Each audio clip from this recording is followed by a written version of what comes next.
Hey guys, Adam is someone here, and I'm here with this video to talk about the Skarner rework. Now, in the video in the background you see playing, I actually tried to talk about it while playing League of Legends as Skarner, and it was the worst idea I could ever have because I was just so distracted just by playing the game. I couldn't really think of any points to bring up. So I am currently doing a voiceover of the game I tried to talk about the Skarner rework in, so I'll do that. This video ain't scripted because apparently my scripted lines in my other videos are too robotic, which I'll probably work on. It's my first time ever doing scripted stuff, but enough about that. Let's talk about Skarner for a second. So a while ago, the Skarner rework was voted on. It was voted on. He won by a landslide, and it got in the market for the rework. Of course, I voted for Nocturne on that poll. I didn't really think of myself as a Skarner player back then until I started picking him up again. But ever since then, I was like, oh yeah, I'm pretty excited. Ever since I got back into playing more Skarner, I got excited, and well, here we are now. There's been a bunch of new information released on Skarner after an entire year of completely nothing for the Skarner rework, but concept art. But I'm very glad. I'm very glad it's finally just happening. Even if it's at the end of this year, I really don't care. I'm just excited to see what they do. Number one, I kind of want to talk about the design of the new Skarner. How he's this big, colossal white, actual scorpion. I really like how they are going with the new design, Scorpion, clearly. I like how big they're making him, how more crustacean they're making him, because that's what they said they want to do. They made him more crustacean like crab, of course scorpion, and other stuff like that. And I like that. I like that design choice. I think it's gonna look very cool. But when I first saw it, I kind of didn't like the whole 3 stinger idea. It kind of just looked like a giant hand on the back of him that he's gonna use to throw. I said he's gonna use to throw rocks at people because that's what they're looking to make him do. At least I think, which I think is very funny. But I started to come around to the giant 3 stinger on the thing. And as long as they don't make it a hand, I really hope they don't make it a hand. But yeah, I'm excited for that. Overall, it's a great design. I only wish they kind of kept the crystal thematic with it because crystal scorpion, rock scorpion. They could have kept crystal theme in the rock kind of thing. It didn't just have to be, oh, he's a rock scorpion now. He could also be a crystal scorpion because it's round. I guess they're going for a ground thing. The Bracker and crystal scorpions. They lived in Shrima in the desert, and it's yeah, okay.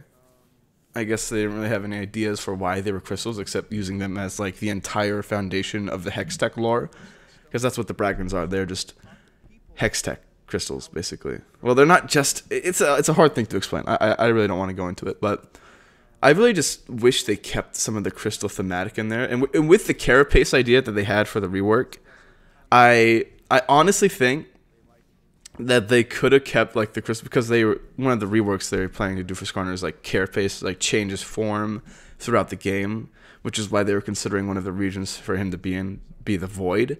But like I said, they didn't really want him to be in the Void. It felt too Void champion-y, if that makes sense. So they just kind of opted out on that, which is fine. But I just wish, he's completely white and blue now it looks, and I just wish they kept purple. Because purple's my favorite color, and that's why I like playing Skarner in the first place. He's purple. But overall, the design's fine. I just hope they don't make him too much like Malphite, just a giant rock, basically, because that's Malphite's thing. But other than that, yeah, it's fine. Now, I want to also talk about the lore of the Bracken real quick. So they're moving Skarner's people, the Bracken, to Ixtal. And it's it's an exciting change. A new place for the Bracken to be, I guess. Instead of being a desert scorpion, they're now a jungle scorpion. I always thought that, Skarner and the scorpions being in Shurima. I'm not a scorpion expert, but I'm pretty sure most of the time scorpions live in the desert. Correct me if I'm wrong in the comments. Correct me if I'm wrong, but I'm pretty sure they live in more arid areas like Arizona. I think that was the first place I ever saw a scorpion was in Arizona when I went there. But I never really thought of them as like jungle creatures. But you know, I don't know. Not like I said, not a scorpion expert. I think they look awesome, but not an expert on them. But with the Brackern moving to Ixtal, and like I said, the Brackern, the souls are basically trapped in. Well, not trapped. Okay. Maybe I will go into it. Hextech is basically Brackern souls, and they're using them to make like basically batteries out of them. And the fact that they're no longer going to be crystals like scorpions, and they're removing the fact that, at least I'm pretty sure they're removing the fact that the Brackern are like the Hextech in general. It's going to be an interesting change because then now they're making the Brackern the first stone weavers in Ixtal. They taught the people how to use rock throwing as a technique, and it's interesting. But like they're completely retconning what kind of made the Brackern really interesting to me in the first place. It's like even though there's not a lot, it's still these creatures were mined and harvested by the Piltovens to basically just make batteries and charge their new revolution of like Hextech and all this stuff and like and robotics and everything. It's just like, and now Skarner's the only one left, and he's gonna have to try and like save his people from, you know, an evil, corrupt government. So I don't know what they're gonna plan to do with him now. Of course, they said they're gonna make him part of the bigger story of Ixtal, which is good for Skarner. Good to see stuff for him. I'm sad that they're kind of retconning that whole thing. But at the same time, I feel since they're going to try and connect their universe, like Legends of Runeterra, League of Legends, Arcane, I feel like since they're trying to connect all of those like lore things together, they're probably going to make the Arcane Hextech's lore canon, and which I forgot about. I know it wasn't the Brackern, though. I know Jace is like discovered Hextech. It's magic or something. I completely forgot how it went in Arcane. I haven't watched that show in a while. I should have rewatched it just for this video.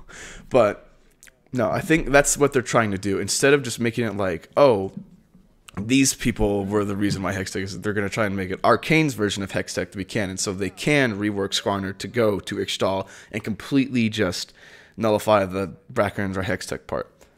Which, okay, honestly, all in all, good changes. Good changes. I mean, well, at least I'm going to miss the whole Hextech Brackern thing, but they're not all dead anymore, so that's good. And lastly, I kind of just wanted to talk about the design. Not the design, I just talked about the design. I mean the gameplay. The gameplay for New Skarner. So there really isn't much to talk about in gameplay, as there was with like design and new lore. But with what they've shown for new gameplay, with like, you know, his new AoE ult, that's exciting to me. People are like people like Necrit and like, I don't know if Nicky Boy said anything about this, but they were like saying like, oh, you can drag like the tank into the backline, and if you drag all of them to the backline, you can get your whole team killed. And I'm just like, and and no, we could just kill them. I mean, honestly, if you drag the whole entire other League of Legends team immobilized into the backline and you had like a good team, I feel like you can end their lives pretty quickly, at least if you focus on the backline first and then the tank afterwards. But other than that, there's not a lot with Skarner's gameplay. I don't know what they're going to do with his passive or his Q or his W or his E. All I know is they're keeping his ult the same, and that's really exciting. And they're just making it better. And that kind of concludes my thoughts.